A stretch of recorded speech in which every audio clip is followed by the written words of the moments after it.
And everybody, welcome into the return of Fast Five Sports. I say the return after our 1 week hiatus for Thanksgiving and Black Friday. I am Matt Infield. Jacob Gallant, Digital King, is over there with us. Griffin Demaray off today. He's getting ready to run in the St. Jude Marathon tomorrow. Griffin will be doing the half. I think we got 6 people in the building taking part in that. Yeah, Joe's running Joe the Birch, half. St. Jude Imani's Marathon running the 5K. legend. And we had 2 people running the 10. Yeah. Jerry and Patrick. Jerry Askin, Patrick Ellis. Yeah. Yep. Okay. I'm not a runner. Big props to all of them. It is the furthest thing from my mind as far as doing it, but obviously for a great cause. So huge props to all of them. I'm setting a goal for next year. I was gonna say you've been putting the work. I see you. So yeah, next year, man. Listen. I stay pretty active. With weights. I do cardio. It's just running, man. Every time I try to get into running, I get those shin splints, and that I know. throws me off track. You just gotta power through it. It's tough sometimes. Yeah. Sometimes they're so painful you can't. So that is our analysis of the FedEx St. Jude, the St. Jude Marathon this weekend. Not sponsored mixed by up with the FedEx St. Jude Championship. 2 great Memphis companies, though. Support all of them, especially St. Jude. All right, jam-packed edition today. We're going to try to speed through this. Got to get out of here in about 33. We'll call it 35 minutes. We'll give ourselves till 3:02. Starting, of course, with the high school state championships, the TSSAA Blue Cross Blue Shield Bowl, I think is what it's called. I don't want to mess up the corporate name. State championships, that's the most important thing. And we have 3 Memphis area teams playing in the state championships for the first time since, I believe, 2016. 1 game today that is in progress right now in Class 1A, the Mace Phoenix, who pulled off. Listen, there are a couple teams playing this weekend. I'll get to another one in a second, who me leaving their games brought them good luck last week. Because I was at Mace's game last week, and they were down 21-0 when I left. They went down 34-12 in that game and went on to win 42, I think 38, or was it 42-34? I forgot. Either way, I left and things turned around for them in a big way. So they are playing right now. Another one of those teams was the Melrose Golden Wildcats. They are in 4A. They play tomorrow morning. I was at their game last week for almost the entire second half. Neither team scored a point. And then I left, and Melrose scored a game-winning touchdown with 41 seconds left. So they are playing tomorrow morning. And then we actually have a soundbite from the Houston Mustangs. They are trying to go back-to-back in Class 6A. They are playing in the finale of the weekend, the finale of the high school football season here in Tennessee. It is a rematch against Oakland, the team that they beat for their first ever state championship last year. Nearly 365 days later. I think it's just over 365 days later. 2 teams running back once again. Caught up with Houston head coach James Thomas yesterday just to discuss facing that team, going for a second straight title. They've been there, 5 years straight, so they're pretty, I think Coach Greasy has an apartment in Chattanooga that he just figures he'll be spending a week in there every December, so they're a fixture there, and we're trying to be a fixture there as well. So yeah, Oakland in this game for the 5th straight year. Obviously, they lost to Houston last year, but they're a powerhouse. And like James Thomas said, hopefully the Mustangs become that team that's in that game seemingly every year. So that is at 6 o'clock tomorrow night. Catch all the games on Action News 5 Plus, including the Maze game. So maybe you've got us. So the Melrose game will be on Bounce. We'll be on Bounce, okay. The other 2 will be on Plus. Okay, got it. We got a lot of channels. Bounce 5.2, Plus 5.3. Good call. That's why he's the manager. He knows all this info. But yeah, tune into all those games. Maybe you've got us up on the laptop right now, whatever. Got the Maze game up on the TV, whatever it might be. But you can catch all the action on a channel that is out of this building at the very least. So we've got you covered throughout the weekend. All right, that's the high school front. Let's talk Grizzlies last night. They beat the Sacramento Kings 110-105 in a very choppy game, largely choppy because of the refereeing, which leads to kind of the headliner of this night. Hit the video, please. 4th quarter. Ja Morant's already picked up 1 technical foul for a call he didn't agree with, understandably so. Here, they call him for a foul on DeMar DeRozan. After the game, by the way, the 2-minute report or whatever, they said that this was not a foul. Ja, real mad, pointing at the ref, apparently cursed at him. Understandable. It was a really bad call. Ja picks up his 2nd tech in a matter of minutes. He gets tossed out of the game. Now, at this point, I believe the Grizzlies were down 1 or it was tied. I think they were down 1. It was like 6.5 minutes left. So now you're thinking, you've played all that well throughout the entire game, and now you got to try to win the game late in crunch time without your best player. They did just that. They collected themselves. A couple guys I talked to in the locker room afterwards said that the Ja ejection kind of sparked them, and they go on to win it and pick up, an important road win after falling at Dallas the other night. And here's Taylor Jenkins and Desmond Bain on the officiating the last couple of nights. I'm not going to go into consistency and all that stuff, but I do wonder about transparency at time in real-time moments. We just control what we control. The refs, I didn't think they were. It's gone. It hasn't gone our way the last 2 games for sure. Team's been in the bonus early, but we just gotta stay composed and focus on winning the games. I don't want to get fine comments from both of them, but you can tell, especially, Taylor Jenkins was pissed. Can't blame him. Again, as someone who, I shot the game, I covered the game. The refs were atrocious last night, calling every ticky-tack foul imaginable, just completely ruined the flow of the game. And they were getting a bunch of calls wrong. So I can't imagine, by the way, Ja, I imagine after he got ejected, showered and left the building because he was not in the locker room at any time that we were there post-game. So if you're wondering why we didn't get any comments from him, that's why. Again, can't blame him. I'd probably leave too. But, it was bad. The refereeing was really bad last night. And Marcus Smart said, they have a hard job, and I get it. But this is 2 games in a row where the Grizzlies have been on the wrong end of some – well, actually, let me correct myself. Last night it was bad both ways. Tuesday, the loss to the Mavericks, I think they were on the wrong end of some bad officiating. Now, Tuesday's loss to the Mavericks, I will say, they also played atrociously in crunch time and shot themselves in the foot way too many times. And that's why they lost, but still, the last couple of nights been bad on the refereeing end.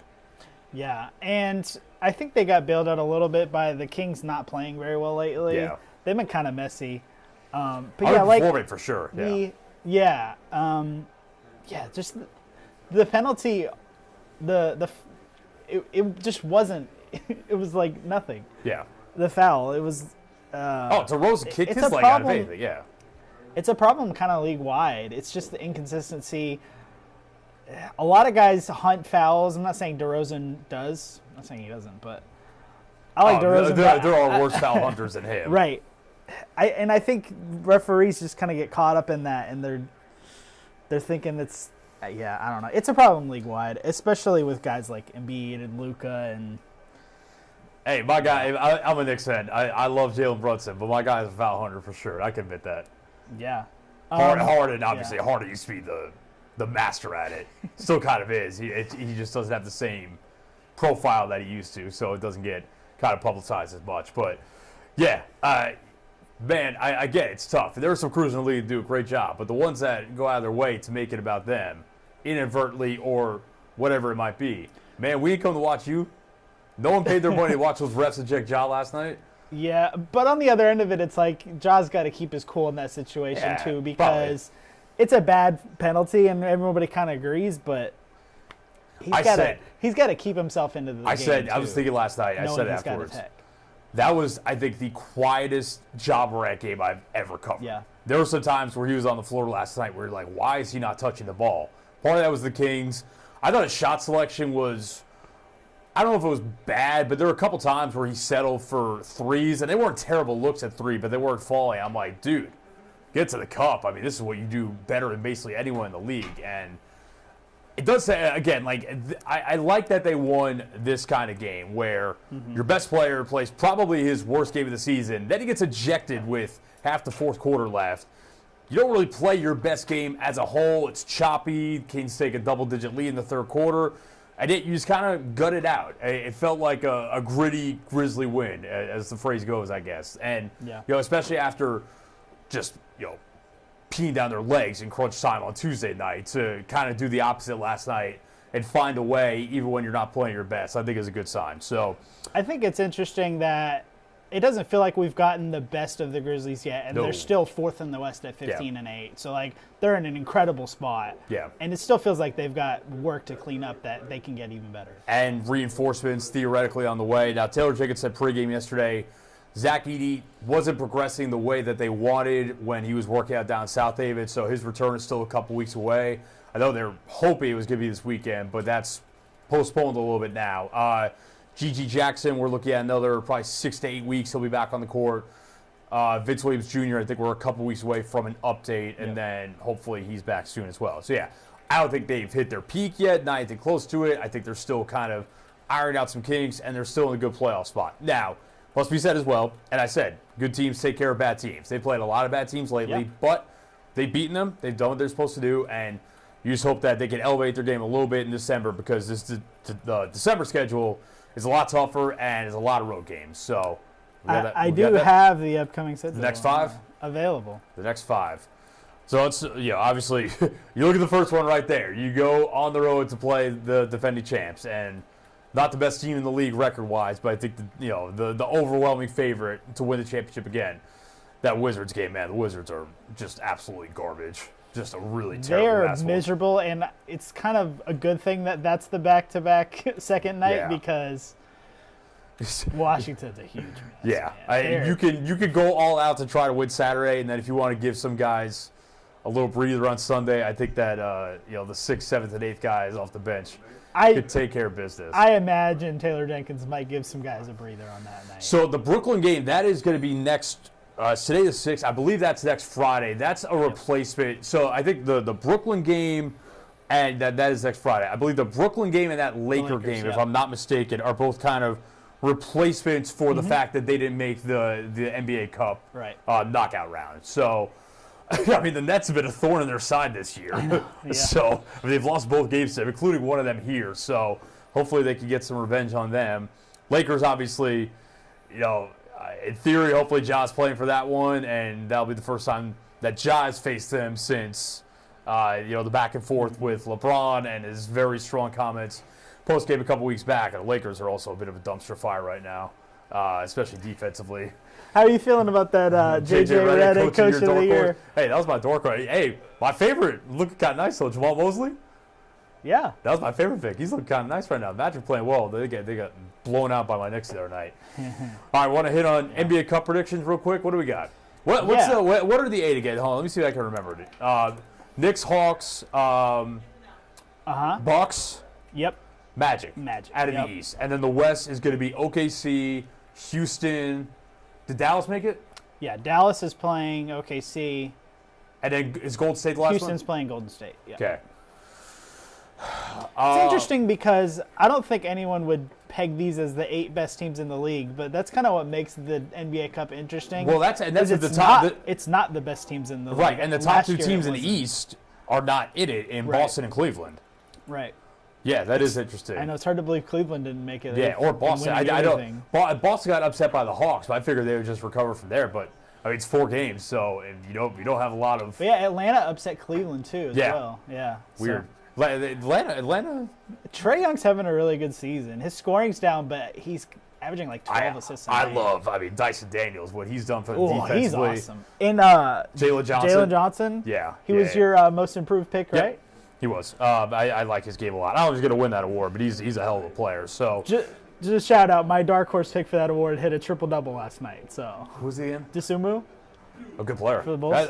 He had 27-point triple-double last night. So I've liked Dosunmu since he was at Illinois. He might be on the way up. So I would probably pick. Are we headed towards I think we're headed towards a Thunder Knicks final. Okay. And I will remove the bias here and say I'll take the Thunder. But either way, I feel like I do feel like this tournament is kind of ripe for a team to make a surprise run, a la what the Pacers did last year, and that can really ignite you the rest of the way. On that note, I think I'm not going to go with who I think are the best teams. I think I'm going to go Houston and Milwaukee. Bucks are hot right now. I'm going to take Milwaukee because they're really hot right now, and it's not an NBA final, so you don't have to worry about Doc Rivers choking it too hard. But they've figured something out because they're winning a lot, and I really like Houston right now. I think they have good energy. I don't know how they'll pan out in a playoff series, but I like what they're doing right now. Yeah, I mean, one of the best defensive teams in the league. We talk about all the young talent they have. Eason and Thompson are like the terror twins off the bench. I really like what they're doing with them. All right, let's because we got to roll through this here. Let's transition to college hoops. The Memphis Tigers moved to 7-1 in their return from Maui, taking on Louisiana Tech at FedEx Forum the other night. Again, not a super pretty performance. Tigers were down at halftime, and Penny Hardaway kind of talked about the Maui hangover. You come back from that week off, and the travel, and you played UConn, Michigan State, Auburn, and then getting up for a Wednesday game against Louisiana Tech can be tough. But second half, they put it together and were able to string together a comeback. PJ Haggerty, Tyrese Hunter played really well down the stretch of this game. And Colby Rogers as well hit a big shot. Dane Danger with some big contributions in the second half. Now, I asked Penny post-game. So I was a sideline reporter for this game. Shout out to the crew at ESPN Plus for making me look good. It was a fun night. But I asked PJ Haggerty and Tyrese Hunter first in the post-game interview if they were the best backcourt in America. They were kind of coy about it. They took the humble approach. So I asked Penny Hardaway the same question post-game. Would you be willing to call them the best backcourt in America?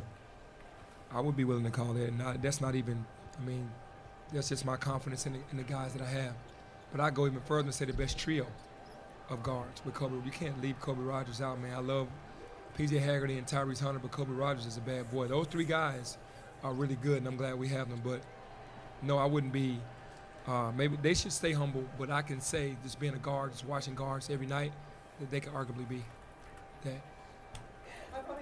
Whether they are the best backcourt in America or not, especially that trio when you throw Colby Rogers in there, definitely really high up there. And they've come to play basically every night. PJ Haggerty is a walking bucket. Tyrese Hunter, I think Tyrese Hunter's Instagram name is actually Walking Bucket, which is funny. I just said that about PJ Haggerty. But Tyrese Hunter's been a huge addition on both sides of the floor.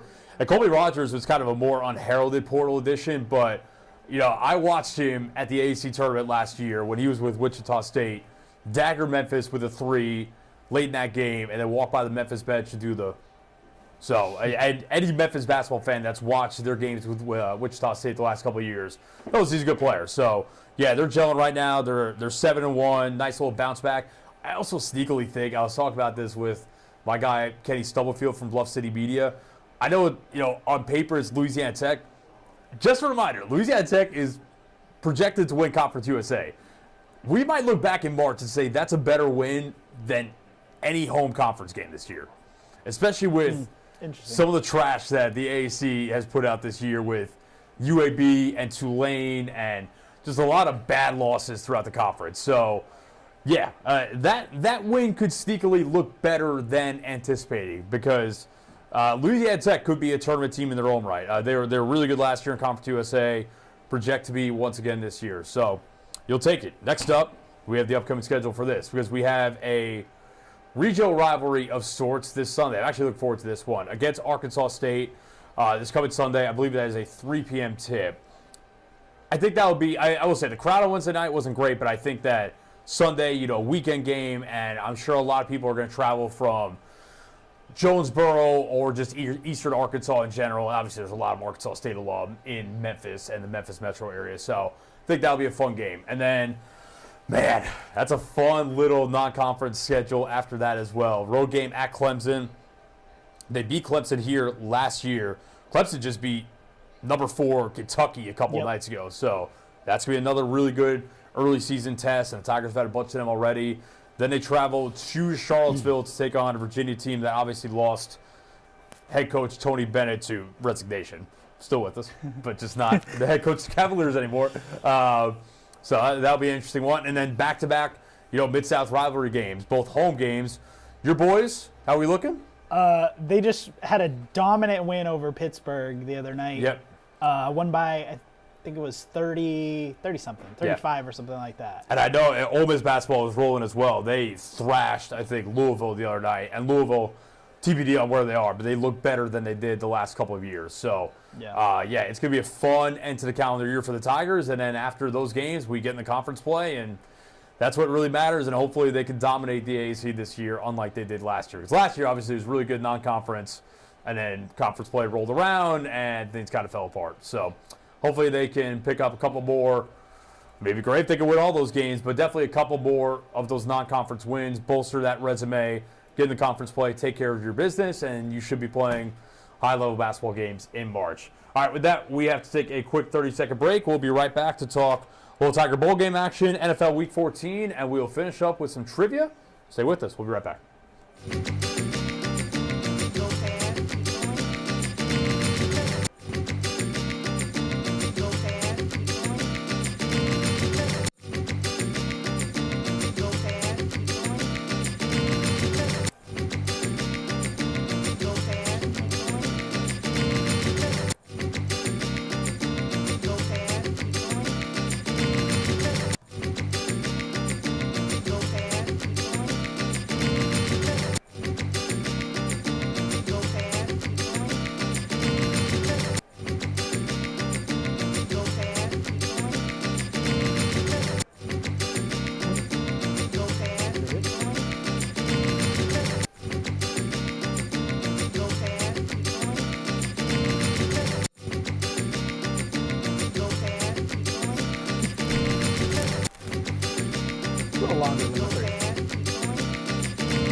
All right, welcome back into Fast Five Sports. Alongside Jacob Gallant, I am Matt Infield. Hold on 1 second here. We all good? Are we good? Are we all good? Desk and navel. Am I supposed to be? Oh, yeah. Hit it again? Yeah, hit it again. There we go. Make sure we're all good. All right, now we're back on Fast That's what Five happens Sports when we give alongside. you the reins. It's been a couple weeks. We've been on hiatus. Alongside Jacob Gallant, I'm Matt Infield. All right, we just talked about the Memphis Tigers basketball team. Let's talk a little football action. They are going bowling for the 11th year in a row. We knew that. We've known that for a while. We now know where they are going bowling. How about some Scooters Coffee Frisco Bowl action Where else would you want to be? against West Virginia on December 17th? you- Go ahead. Real quick, have you seen the line for this game? It's like West Virginia. It was West Virginia like 4.5. Then it was down to Yeah. 2.5. I think West it's Virginia I think favored it's, by 4.5. I believe it's West Virginia's 3.5. I don't understand that one, but I mean, just a We can talk reminder. about that. Just a reminder. Bowl games can get wonky, and another just a reminder: the Tigers were 10-point underdogs to Iowa State yeah. in the Liberty Bowl last year and thoroughly dominated them. So, yeah, I'm with you. You know, especially a West Virginia team that just fired their head coach. They really the reason I bring it up, they really don't have a good win all season. Yeah. They beat Albany, Kansas, Oklahoma State, who's terrible, Horrendous. Arizona, maybe their best win, Cincinnati, and UCF. Yeah. And they just got blasted by Texas A. Yeah, there's nothing that says this is a good football team. So, yeah, I think the Tigers should have basically their entire squad, and they're going to want to finish strong, get that 11th win, which will be their 21st in 2 years, which is nothing to sneeze at. It'll be the final home game or the final college game for Seth Hennigan, and he's going to play it 40 minutes from his hometown, so that'll be cool as well. Also, the content I need in this game.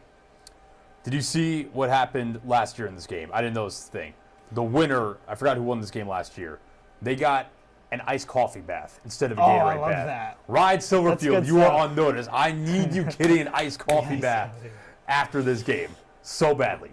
I love bowl games that do themed No mayo, coach though. celebrations. No mayo. No, it's good. The mayo's gross. I love it. Nah, I the love mayo's it. so disgusting. Oh my god, It it's is gross. That's what makes it so It great. is so gross. Shout out Duke's mayo, but yeah, disgusting. Absolutely gross. I will say too, you know, people are complaining about this bowl game. Why is it not later? Why is it not more prestigious? At the end of the day, especially with the expanded college football playoff, man, at a certain point, like last year was awesome because they were playing essentially a home bowl game. Yep. Yeah, at a certain point, a lot of these things just kind of blend together, and there's not many that really stand out above the rest. At the end of the day, they're playing a Power 4 school. It's good for Tiger fans that it's not local, but it's drivable. You don't have to get on a plane. Like I would expect them to travel pretty well for that game. It's a heck of a lot closer to West Virginia. Heck of a lot closer. So To your point, with the playoff games now, there's not a ton of prestigious non-playoff games at this point. I mean, let me also you kind of just hope for a cool destination, really. Yeah, and also another factor at play here. Don't consider this official reporting, but I know this for a fact. It saves them money. It saves them money, and they get it out of the way early. Like I think there's also an attitude now with the expanded playoff that if we're not playing in those games, let's just get it done before Christmas. You can spend the holidays with your family, and then you can turn the page to next year, or the guys that are going pro, they can start their prep for the NFL draft and whatnot. So, yeah, like it's fun. Like you've earned this opportunity. You get one more chance to play. You're playing against a Power 4 school. I know West Virginia hasn't had a great year. It's a Power 4 school with a good fan base. Yeah. Go kick some butt. Go kick some butt. Let it rip, and then douse your head coach with an iced coffee bath afterwards. That's what it's all about. Enjoy the Frisco nightlife. Do we have a conference championships list or not? Do you just want to? Oh yes, I do have a list. All right, I was gonna say we can spell them out if need be, but it's a lot of them. All right. There we go. The major ones. Okay. Power 4. Big 12, Iowa State, Arizona State. Which is the weirdest conference style game I've ever seen very in my strange. life. Extremely strange. Big 12. But So weird. winner seals a trip to the college football playoff, which is all that's going to matter. Georgia, Texas. Obviously, that's a rematch from earlier this year when Georgia went into Austin and whooped up on the Longhorns. Big Ten championship game. I think Oregon's going to win. I think Oregon's going to win pretty substantially, but we'll see. Obviously, Penn State's not a scrub of team, but I do think Oregon should be pretty heavily favored in that one. Man, Clemson, SMU is kind of the swing game for the whole playoff discussion, basically, because SMU wins, then they're in, and I think we presume at this point Alabama gets that last spot. Yeah, based on the history of college football, yeah, probably. Right. Clemson wins, then it becomes a matter of SMU, Alabama, and to me, I think SMU deserves that spot. But I don't know that the committee's going to agree with you on that one. I think they'll probably give it to Alabama. I think that's kind of a legacy pick in the rankings, to be honest. I know there's a lot of angry Ole Miss fans out there, and I get it because the resumes are similar-ish, but I think Ole Miss is a little bit better. And I don't really know what differentiates Alabama from Ole Miss to where you say they should be in ahead of the Rebels, other than Nick Saban used to coach here, and we've won a lot of national championships in our past. I will also just throw it out there. South Carolina is also 9-3. Yeah. Got whooped by Ole Miss too, though. I know it was a long time ago, but got whooped by Ole Miss. Although apparently this committee head-to-head doesn't really matter that much, because that's the thing. I get you're looking at the resume as a whole, and there's not one data point. It's kind of tough to line everything up and stack it up, but I feel like the head-to-head should matter a little bit more. But, yeah, to me, I would have Ole Miss ahead of Alabama. They're not going to get in. But at the same time, I will say for Ole Miss, don't have a ton of sympathy because they had a chance to seal the deal, and they lost at the Swamp. And if they didn't do that, they would be in without question right now. So, and to Kentucky. And to Kentucky at home in a game where you were 15-point favorites. I think, the LSU loss, even if LSU fell off towards the end of the season, you could excuse losing at LSU on a Saturday night in Death Valley. Losing at home to Kentucky, even if I think this Florida team is greatly improved from the start of the season, losing to Florida and losing to Kentucky is where you lose me. So, yep, I think they'll be on the outside looking in. But Kentucky's only conference win, too. But I think, all of the Big 12 winner will get in. Georgia, Texas, I think it matters, but it doesn't matter. I think both of them are in. Penn State, Oregon are in. SMU, Clemson is a swing game. I got to give credit to SMU, too. First year in the ACC, and they are better than they've been at a point in recent memory, and they're one win away from sealing a college football playoff. Shout out to Syracuse for making the college football playoff more interesting, because had Miami defeated them last week, we'd pretty much be locked in at this point, barring the Big 12. Tough to play in the Dome, baby. All right, NFL Week 14. Now, let's start with you, because I did not watch Lions-Packers last night because I was doing my job as an Action News 5 employee covering the Grizzlies. So I have the spark notes of the game. Lions win 34-31. Jake Bates, another game-winning field goal after Dan Campbell. I love when Dan Campbell gets boomers mad, goes for it on 4th and short, converts, basically keeps the ball in his team's hands, doesn't allow the Packers to get the ball back after he kicked the game-winning field goal. Tim Patrick, cool story, 2 touchdowns. Obviously, he's had a couple of devastating injuries the last couple of years.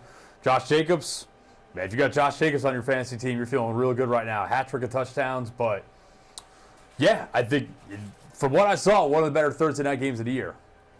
It's got to be probably the best Thursday night game of the year. I'm thinking Buccaneers Falcons very good too, if you remember that one. Yeah. Detroit lives and dies by that 4th down, because they went for one earlier in the game, didn't get it, and it led to an easy Packers score. So, I don't know. It's going to be interesting to see those decisions play out come the playoffs, because I think that was a bit of their downfall last year. But, you got to stick to what you're good at. And I love that they're not afraid to go get a yard. Yeah. If you don't think you can get a yard or two, that says a lot about your offense. If I was in that spot, I think I would have kicked it. I don't think I would have done that. I mean, I get why I did, though, because if you kick it, you give the ball back to an offense that you haven't stopped at all in the second half. Right. And you give them the chance to not only tie the game, potentially win the game. Were they out of timeouts at that point before the 4th down? The Packers? Yes. Okay. Yeah. So they would have had the drive, but still. They would have, yeah. They've got the quarterback, they got the weapons, they got the play caller. They could have done it. Yeah, it's interesting. I really hope Ben Johnson gets a head coach job this year, because so you don't have to face him anymore? Yeah, unless he goes to the Bears. But fingers crossed for Cliff Kingsbury on that one, because why? Why would you do that? I'll give Cliff a little credit. Cliff has greatly improved. We'll see how they finish out the season because Sure. I love him as an offensive coordinator. yeah, no, for sure. Because that's kind of the narrative on Cliff is that his teams start out really hot and then as the season goes on, they stagnate or it's fall off. happened again. So Yeah. we'll see. Well, didn't happen against the Titans, but we'll see. No, but yeah, we'll see different against a real team in a couple circumstances. weeks. Yeah. Commanders on a bye this week. I also hope that Jay Daniels gets fully healthy. What else? You got a computer in front of you. What else are you looking at this weekend? So we've got Because there's a lot of teams on bye this week. A lot of teams on bye. Interesting. They really hammered the late buys this year. A lot of divisional matchups. We've got Steelers Browns. I know that. Yeah, Steelers Browns. We don't talk about Jets Dolphins. Just let me see if that one. Shockingly, not Thursday night football. Jaguars and Titans. You see how Bryce Young stacks up against the Eagles. He's been playing really well. He's been playing better. He's uncooked. He is uncooked. I've already seen the narrative. Have you seen the narrative around him and C.J. Stroud starting to flip?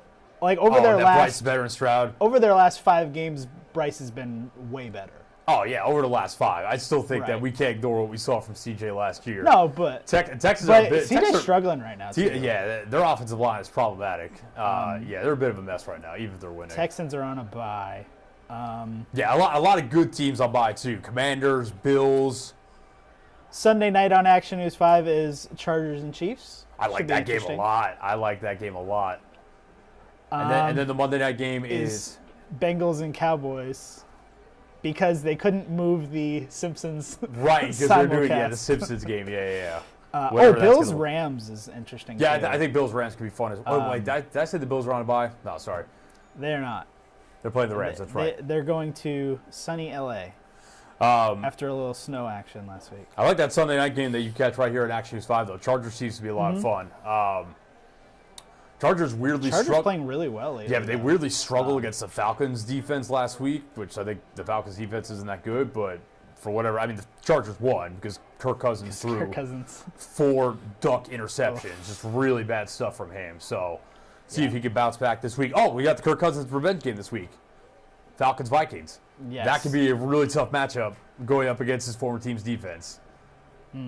Yeah, Kirk was rough last week. That might be cause for concern. TBD. I've already seen some calls for Penix. I don't know how I feel about that. We're probably not too far away. I mean, this could be like the pivot week coming out of this week. We'll see. They look real bad. The interesting part is that the Falcons are kind of in that middle spot where they're not winning a lot, they're not losing a lot. So you could kind of justify it if they were really bad. You just go, just put Penix in. But at this point, Kirk might be costing him a playoff spot. Yeah. So. Yeah. We might not be far away. That's the decision you have to make. Can we make the playoffs with this guy? All right. Hannah's over there dancing, telling us to get out of here. All right, so we got let's go to trivia. Yeah, one trivia question this week. In honor of Ja Morant's controversial ejection last night, can you name me the top 10 players in most career ejections in NBA history? NBA history. I will give you this. There's no unexpected names on this list. Okay. Everyone here is like, yeah, that makes sense. Okay. Rasheed Wallace. Yes, number 1, by a lot. Draymond Green. Number 2. By a lot. He's got 22. Rasheed's at 29. Rasheed the GOAT. Third place, 17. So, yeah. Ron Artest / Meta World Peace. Shockingly, no, he's not. Wow, here. he's not on this list? He is not here.